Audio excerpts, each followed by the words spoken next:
കർത്താവിൻ്റെ ദൂതൻ സ്വപ്നത്തിൽ പ്രത്യക്ഷപ്പെട്ട് അവനോട് പറഞ്ഞു, ദാവീദിൻ്റെ പുത്രനായ ജോസഫ് മറിയത്തെ ഭാര്യയായി സ്വീകരിക്കാൻ ശങ്കിക്കേണ്ട. അവൾ ഗർഭം ധരിച്ചിരിക്കുന്നത് പരിശുദ്ധാത്മാവിൽ നിന്നാണ്. മത്തായിയുടെ സുവിശേഷം 1-ാം അധ്യായം 20-ാം തിരുവചനം. ഒരു സ്വപ്നം പോലും കാണാത്ത ആരും വാഴ്വിൽ ഉണ്ടാവുകയില്ല. സ്വപ്നരഥങ്ങളിൽ അന്തി ഉറങ്ങുന്നവരാണ് മാനവർ. പലർക്കും പലതരം സ്വപ്നങ്ങളാണ്.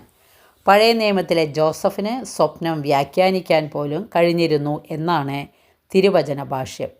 നീതിമാനായ ജോസഫ് സ്വപ്നങ്ങളിൽ നിന്നുണർന്നു എന്ന് വായിക്കുമ്പോൾ സ്വപ്നങ്ങൾ എത്രയോ ജീവിതങ്ങളെ സ്വാധീനിക്കുന്നു എന്നാണ് നമ്മൾ മനസ്സിലാക്കേണ്ടത്. എൻ്റെയും നിൻ്റെയും സ്വപ്നങ്ങളെ സാക്ഷാത്കരിക്കുന്നവളാണ് മറിയം. അവൾ നമ്മുടെ സ്വപ്നങ്ങളെ സ്വർഗത്തിന് സമർപ്പിക്കും. നമ്മുടെ സ്വപ്നങ്ങളെ അവൾ കൃപയുടെ സ്വപ്ന കൂടാരങ്ങളാക്കി മാറ്റും. നമ്മുടെ സ്വപ്നങ്ങൾ ഇനി മുതൽ നമുക്ക് മറിയത്തെ അറിയിക്കാം.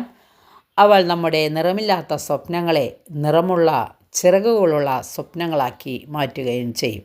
വചനം എല്ലാവർക്കും മനസ്സിലായി കാണുമെന്ന് വിശ്വസിക്കുന്നു. വചനത്തിൽ വിശ്വസിക്കുക, വചനമനുസരിച്ച് ജീവിക്കുക. സർവശക്തനായ ദൈവം നമ്മളെ അനുഗ്രഹിക്കട്ടെ. വചനം ഇഷ്ടപ്പെട്ടെങ്കിൽ ലൈക്ക് ചെയ്യുക. Okay, thank you, by.